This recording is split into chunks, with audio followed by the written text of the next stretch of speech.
شریعت حقیقت.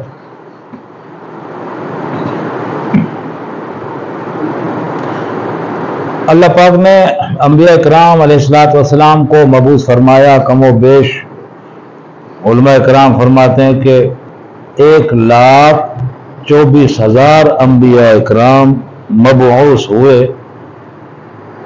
اللہ کے بندوں کی ہدایت اور رہنمائی کے لیے، اور اپنے ساتھ جو رسول تھے وہ کتاب کے ساتھ آئے، جو نبی تھے سابقہ رسول کی کتاب اور ان کی شریعت کو آگے چلایا.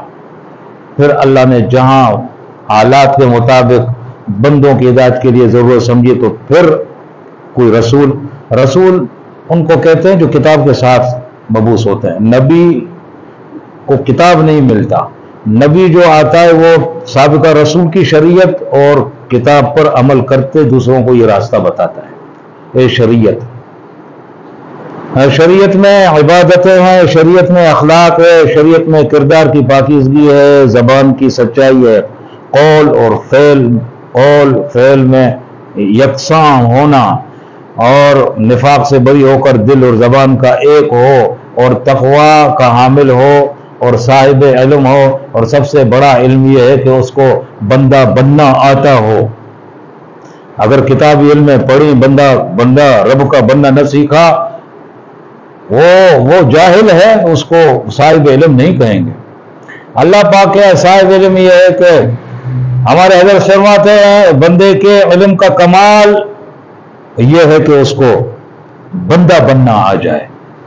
اللہ کا بندہ ایک یہ ہوتا ہے نا اپنی مرضی کا بندہ، ایک ہوتا ہے اپنے نفس کا بندہ، ایک ہوتا ہے کسی وڈیرے میر سردار کا بندہ، ایک ہوتا ہے اللہ کا بندہ. وہ اللہ کا بندہ بننا سب سے بڑا علم ہے. اور یہ شریعت کا علم سارے کا سارا اللہ کی بندگی، اللہ کی فرما برداری کا علم سکھاتا ہے. اور جو طریقہ ہے اس شریعت پر چلنے کا اس کو طریقت کہتے ہیں. صوفیہ کے اسلام میں اس کو طریقت کا نام دیا جاتا ہے. شریعت پر عمل وقت کے نبی کی اتباع میں، ظاہری اتباع میں کرنا، شریعت باطنی نبی کی اتباع کو طریقت کہتے ہیں. اور پھر جب تک طریقت نہیں ہے شریعت کے ساتھ شامل تو پھر وہ شریعت والے حضرت سید پیر مخدوم علی اجمیری لاہوری رحمۃ اللہ علیہ فرماتے ہیں کہ نفاق ہے، منافقت ہے. اس لیے کہ یہ اوپر سے تو نمازیں پڑھنے والا، روزے رکھنے والا ہے، حج کرنے والا ہے، لیکن اس کا دل حاجی نمازی اور صائم نہیں ہے، دل روزے دار نہیں، دل نمازی نہیں، دل حاجی نہیں. تو اس لیے فرمایا کہ یہ منافق ہے، اوپر کا طواف کرتا ہے، اوپر کی اٹھک بیٹھکیں کرتا ہے. اسی لیے لازم ہے کہ طریقت ہو. اور پھر ایک گروہ صوفیوں کا، گمراہوں کا ایسا بھی ہے، پنجاب سندھ تو بھرا ہوا ہے، بلوچستان سرحد کو اللہ نے محفوظ رکھا ہے. انڈیا میں بھی کثیر ہے کہ جو طریقت کو لے کر شریعت کے انکاری ہیں اور کہتے ہیں کہ بس یہ بھی راستہ ہے اللہ کا، اور جو طریقت کے راستے پر چلتا ہے اس کو شریعت کی ضرورت نہیں. حضرت سید مخدوم علی اجمیری رحمۃ اللہ علیہ فرماتے ہیں ایسا کرنے والا پھر کیا ہے؟ گمراہ ہے. شریعت کے بغیر طریقت پر چلنے والا گمراہ ہے، طریقت کے بغیر شریعت پر چلنے والا منافق ہے. اس سے معلوم ہوا کہ دونوں لازم و ملزوم ہیں، شریعت بھی طریقت بھی. میرے پیر رحمت اللہ علیہ فرماتے ہیں اس کی 4 لفظوں میں جو اس کی توضیح فرمائی ہے یوں فرمایا. ایک تو اللہ پاک نے جیسے قرآن پاک میں فرمایا کلمہ پاک کی بابت، مثلو کلمتن طیبتن، مثلو کلمتن طیبتن کشجرتن طیبتن. اللہ پاک نے فرمایا کہ کلمہ طیب کی مثال ایسی ہے کہ جیسے ایک پاک درخت ہے، اصلها ثابت وفرعها فی السماء. یہ ایسا درخت ہے کہ جس کی جڑیں زمین کے اندر بڑی مضبوطی سے جمی ہوئی ہیں، مضبوطی سے، اس کو کوئی جھول جھڑک کر ہے ہی نہیں، ہزاروں طوفانیں چلیں زور آورے اس مضبوط درخت کو اکھیڑ نہیں سکتی، اس کی جڑیں مضبوط ہیں. جبکہ کلمہ خبیث، کلمہ پلید اس کی آگے مثال فرمائی کہ وہ ایک ایسا درخت ہے جس کو قرار نہیں، اثبات نہیں ہے، اس کو ایک ہی جھونکا گرا کے پلٹا دے زمین پر۔ میرے حضرت اس درخت کی بابت یوں فرماتے ہیں کہ شریعت اس کا بیج ہے، اور فرمایا طریقت اس کا تنا اور اس کی شاخیں ہیں، اور فرمایا آگے فرمایا جب طریقت کے مطابق شریعت پر یا شریعت کے مطابق طریقت پر عمل کرے گا تو آگے اس کا ثمرہ شیخ نے فرمایا کہ معرفت اس درخت کے پھل ہیں، اور پھر فرمایا کہ حقیقت اس پھل کی لذت ہے۔ ایک مثال پھل کی لذت، اس سے معلوم ہوتا ہے کہ عبادات میں، اطاعت رسول میں، شریعت پر عمل کرنے میں طریقت کے ساتھ اس کا کوئی پھل ملتا ہے، وہ پھل اس کا کیا ہے؟ اللہ کی معرفت، اللہ کی پہچان، اور پھر اس معرفت کے حقائق پر جب بندہ رسائی رکھتا ہے تو گویا وہ حقیقت تک پہنچ گیا، حقیقت تک۔ اور اس کی مثال یوں سمجھے کہ جیسے پھل، کسی نے آم کا نام سنا ہے، اس کے مقابلے میں ایک شخص نے آم کو دیکھا ہے، اس کو پتا ہے کہ اس کا ڈیزائن کیا ہے، اس کا رنگ کیا ہے، اس کی کیا ساخت ہے، اس کا کیا سائز ہے، اس کا کیا حجم ہے، یعنی وہ اس سے زیادہ جانتا ہے نا جس نے صرف نام سنا، آم کا نام سنا، ایک نے آم کو دیکھا، اور ایک تیسرا شخص ایسا ہے کہ جس نے آم کا نہ صرف نام سنا، نہ صرف آم کو دیکھا بلکہ آم کو چکھا ہے، تو اس تیسرے سے زیادہ بھلا کون آم کو جانتا ہو نا جی۔ اس طرح سے مشائخ مثال دیتے ہیں کہ نماز میں یہ تم الفاظ جو بولتے ہو، الفاظ، اور اس کے حقیقت تک تم اگر نہیں پہنچے ہو تو اس کی لذت تمہیں کہاں سے ملے گی؟ کبھی بھی نہیں ملے گی۔ اس کی مثال یوں سمجھو جیسے کوئی لڈو لڈو لڈو لڈو بولتا رہے نا جی، تو لڈو لڈو بولنے سے اس لڈو کی مٹھاس اس کی زبان پہ نہیں آئے گی۔ خواجہ فضل علی شاہ قریشی رحمۃ اللہ علیہ نقشبندی سلسلے کے بڑے خواجہ، جن کے سلسلے کے مشائخ میں سے دو شاخیں نکلی، دو شاخیں میں اس لیے کہہ رہا ہوں کہ فرقے آج کل فرقے بن گئے نا، 200-300 سال سے فرقے مسلمانوں میں ٹکڑے تفریقیں پیدا کی ہیں ان فرقوں میں۔ حضرت خواجہ فضل علی قریشی رحمۃ اللہ علیہ ایسے شیخ تھے کامل ماشاءاللہ کہ ان کو دیوبندیوں نے بھی پیر مانا، بریلیوں نے بھی پیر مانا، انہوں نے بھی ان سے فیض لیا، انہوں نے بھی ان سے فیض لیا، ان سے فیض لے کر پھر اپنی مسجدوں میں جا کے وہ دیوبندی بنے، وہ بریلوی بنے، پیر بھی بنے، ان میں بھی پیر بنے، لیکن خواجہ صاحب خود کو انہوں نے دونوں نے مانا۔ یہ قریشی صاحب پیر قریشی رحمۃ اللہ علیہ یہ فرماتے ہیں روٹی روٹی روٹی روٹی بولنے سے پیٹ نہیں بھرے گا جب تک روٹی کو کھائے گا نہیں، پانی پانی پانی کرنے سے کبھی پیاس نہ بجھے گی جب تک اس پانی کو پیے گا نہیں۔ تو طریقت کیا ہے؟ شریعت روٹی ہے تو طریقت اس کا کھانا ہے، ہاں شریعت لڈو ہے تو طریقت اس کو دیکھنا ہے، اور معرفت حقیقت یہ کہ اس لڈو کا چکھنا ہے، صحیح یوں سمجھے۔ اب اس اعتبار سے دیکھا جائے تو آج کل مسلمانوں کی 99.99% آبادی جو دین پر عمل کر رہے ہیں ان کی بات جو نہیں کرتے ان کا تو تذکرہ نہیں ہے، جو عمل کرتے ہیں ان کا معاملہ ایسا ہے کہ وہ صرف شریعت پر عمل کر رہے ہیں، طریقت تک ان کی رسائی نہیں ہے۔ جب طریقت رسائی نہیں ہے تو پھر وہ حقیقت سے بے خبر ہے، تو معرفت ان کو کہاں سے ملے گی؟ 99.99% محروم ہے تعلق مولا سے، عرفان مولا سے، قرب الہی سے، اس لیے کہ رسم کو لے کر چل رہے ہیں۔ صرف شریعت پر چلنا ایسا ہے جیسے کسی آدمی کو کوئی ایسا اخروٹ دے دے جس کے اندر مغزہ نہیں ہے اور وہ لے کر خوش ہو جائے وہی میرے پاس اخروٹ ہے. جو صرف شریعت پر چلتا ہے گویا اس نے چھلکے پر گزارا کیا, چھلکے پر اکتفا کیا, اور جو شریعت تک گیا گویا اس نے اس کے مغز تک رسائی کی. اس کے پاس اصل چیز تو اس کے پاس ہے نا, چھلکا نکال کے ایک طرح سے یہ ڈال دیا نا. تو صرف شریعت پر چلنے والا, یہ علماء خشک ہوتے ہیں, ان کو صوفیہ کہتے ہیں, علماء خشک. اور صرف طریقت پر چلنے والے پنجاب سندھ میں جتنے پیر بنے ہوئے ہیں یہ سب پیران گمراہ ہیں, یہ سب خود بھی گمراہ ہیں, دوسروں کو بھی گمراہی کے راستے پر لے جا رہے ہوتے. ان کا طریقہ کیا ہے؟ وہ نماز نہیں پڑھتے, روزہ نہیں رکھتے, وضو پتہ نہیں جانتے وضو. وہ مریدوں کا لشکر ہے, ان سے وہ ہدیہ ٹھک نذرانہ وہ لیتے ہیں, بکر لاؤ ککڑ لاؤ فلاں لاؤ. اور پھر سال ہوتا ہے جو اس کے باپ دادا جو بزرگ تھے بے شک تھے, بس ان کی قبر کو اپنے پیٹ کا ذریعہ بنایا ہوتا ہے. سالانہ عرس کے نام پر, میلے کے نام پر وہاں میلہ لگا کے لوگوں کا ہجوم ہوتا ہے, ڈھول بجتے ہیں, دھمال ہوتے ہیں, خسرے ناچتے ہیں, کہیں عورتیں بھی ناچتی ہیں, قبر کا طواف ہوتا ہے, قبر کے سجدے ہوتے ہیں. یہ خرافات. اب جو اہل علم لوگ ہیں جن کے عقائد ٹھیک ہیں دین کے اندر, وہ تو اس چیز کو دیکھ کر کہاں مانیں گے بھائی یہ پیری فقیری ہے, تو اس پر لعنت ہے. اور ہم بھی کہتے ہیں ایسی پیری فقیری پر لعنت ہے.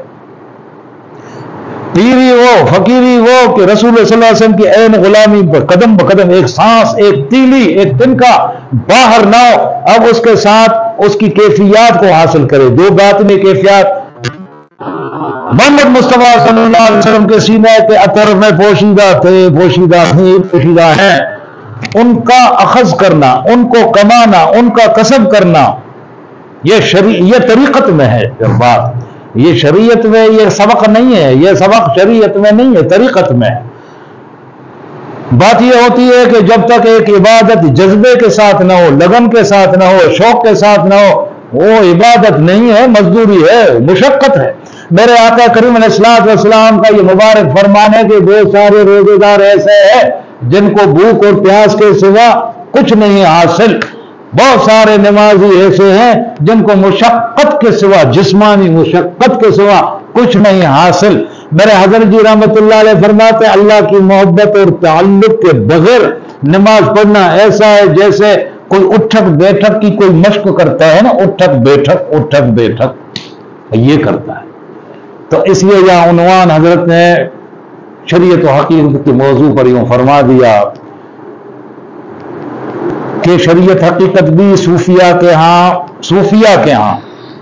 صوفیہ ان کو کہتے ہیں جنہوں نے اپنے دل کی صفائی کی ہے, دل کو صاف کیا, محنت کی. کس چیز سے سنو, تکبر سے, غرور سے. یہ الگ چیزیں ملتی بھی ہیں. تکبر, غرور, کینہ, بغض, حسد, حرص, ہوس, لالچ, شہوت, یہ بیماریاں ہیں, یہ روحانی بیماریاں ہیں, یہ گندگیاں ہیں انسان کے اندر. اللہ نے ڈالی اور پھر فرمایا کہ ان کو تم خود صاف کرو, اور اس کی صفائی کے لیے نبیوں کو معبود فرمایا کہ وہ تمہارا تزکیہ کرتے ہیں. وہ نبی یعنی تمہارے نفس کو پاک کرتے ہیں, کفر سے پاک, شرک سے پاک, پھر حرص سے پاک, ہوس سے پاک, لالچ سے پاک, کینہ, بغض, حسد, کبر, بڑائی, ان چیزوں سے پاک.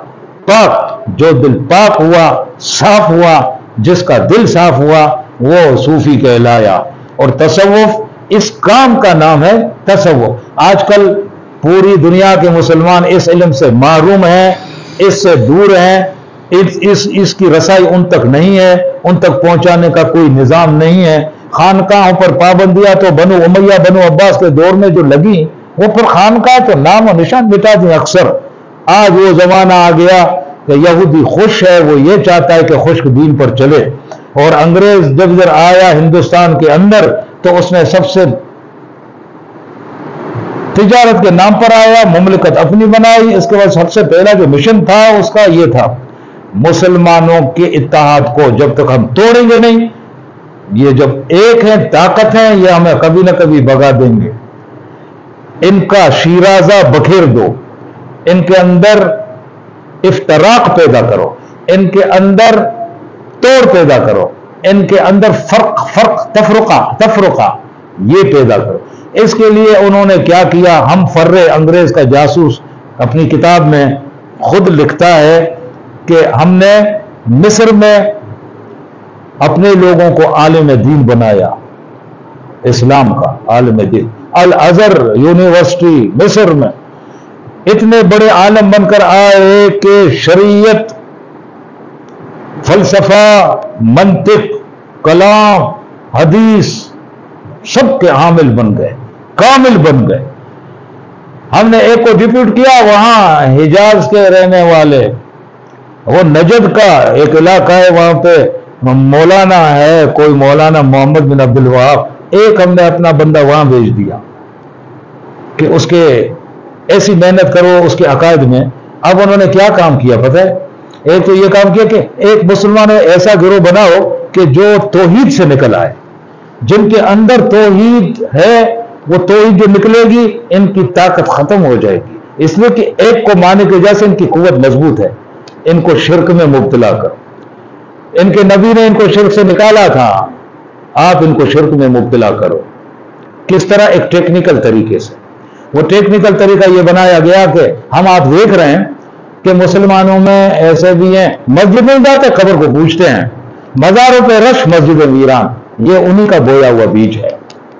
ایک تو یہ انہوں نے کیا، پھر کہا کہ ایک ایسا طبقہ پیدا کرو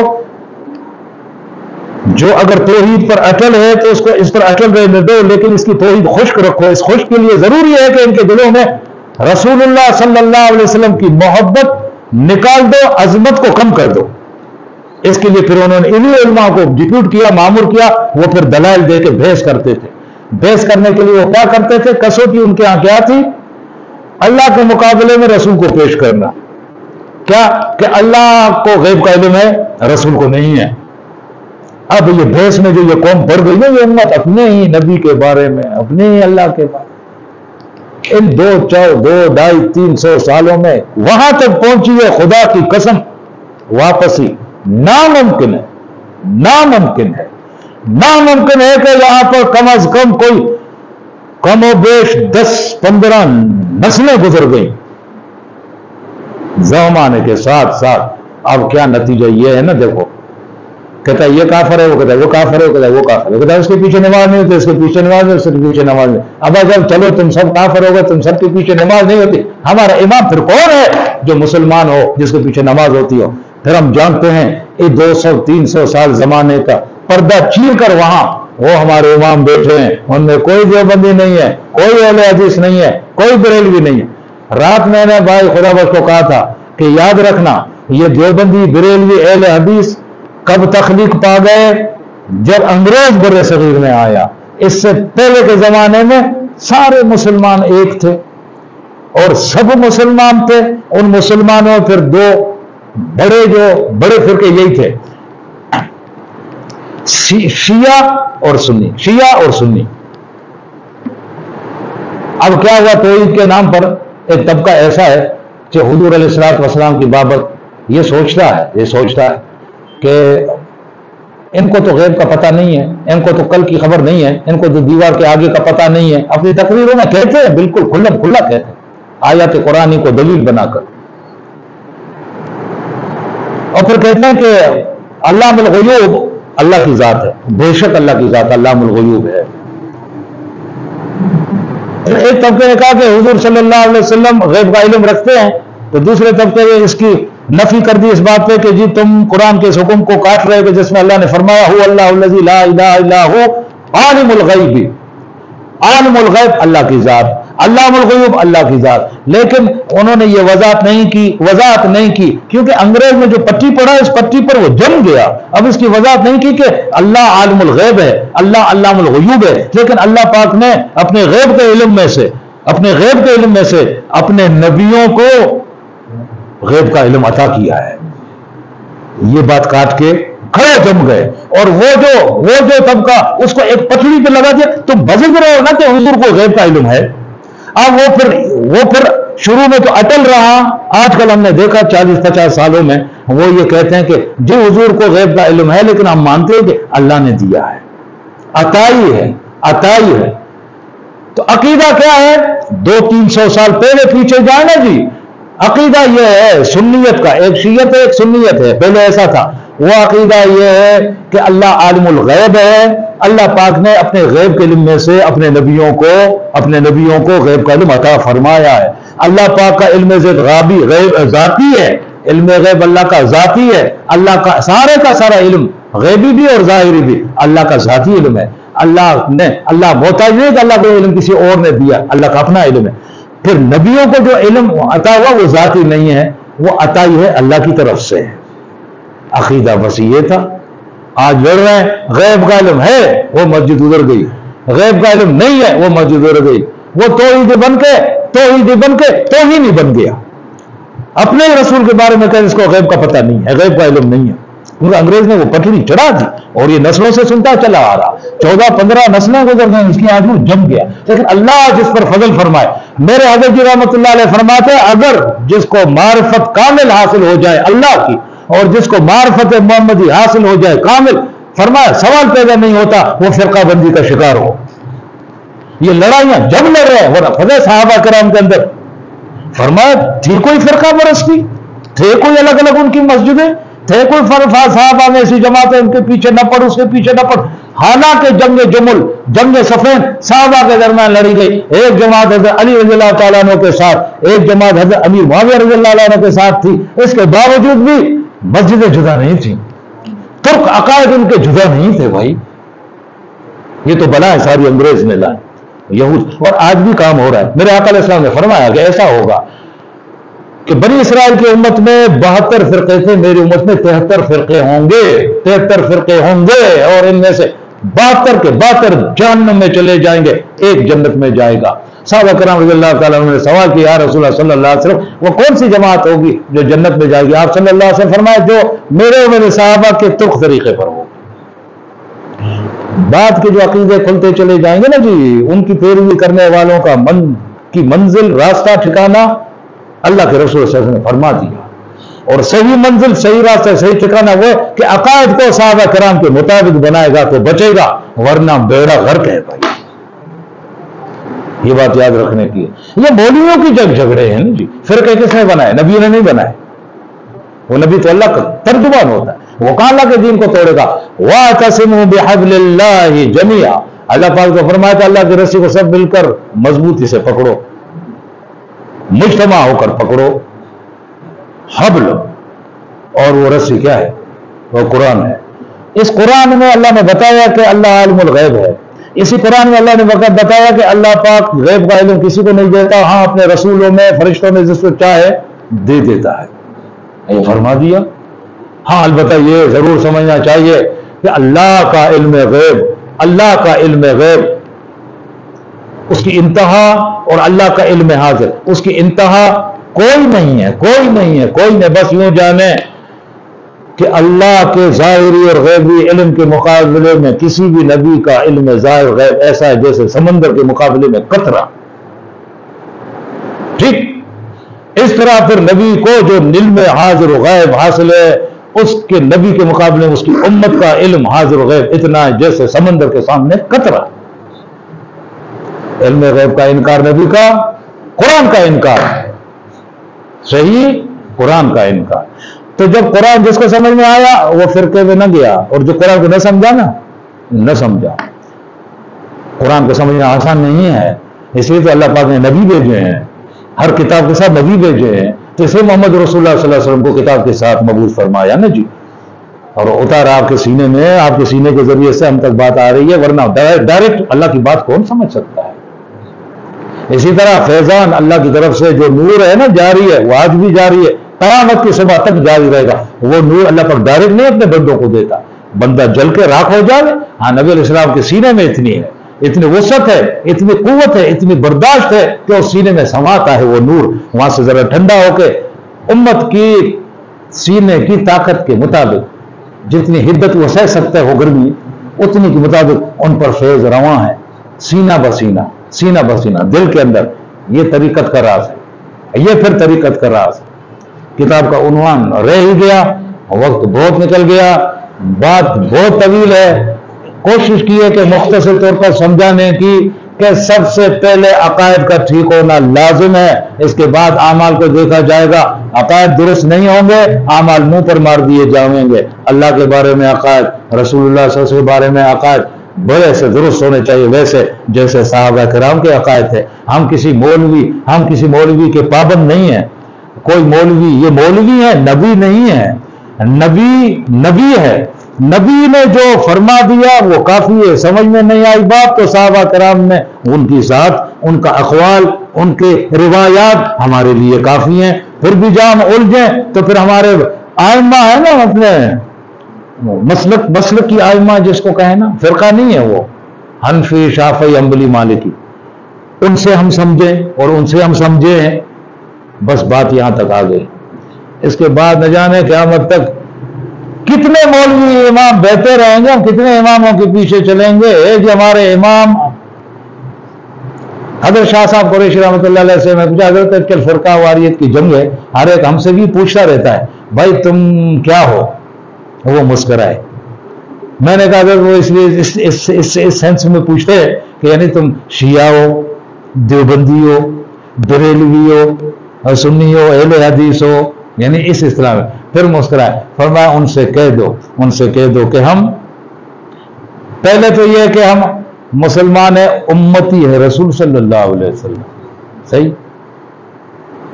پھر اس اعتبار سے صحابہ کرام کی تقلید میں ہم سنی ہیں، فرمایا، ہاں سنی صحابہ کرام کی تقلید میں، اس زمانے میں لے جا کر عقیدت کا قبلہ صحابہ کو بنا رہے ہیں نا، آج کے مولوی کو نہیں، ہم سنی ہیں۔ پھر فرمایا شریعت کے مسلک میں ہم حنفی ہیں، فرمایا طریقت کے مشربے میں آپ قادری ہیں، فرمایا اپنے لیے ہم نقش بندی ہیں۔ بس اس سے آگے زیادہ پیچھے ہمارا کوئی تعارف نہیں ہے بھائی۔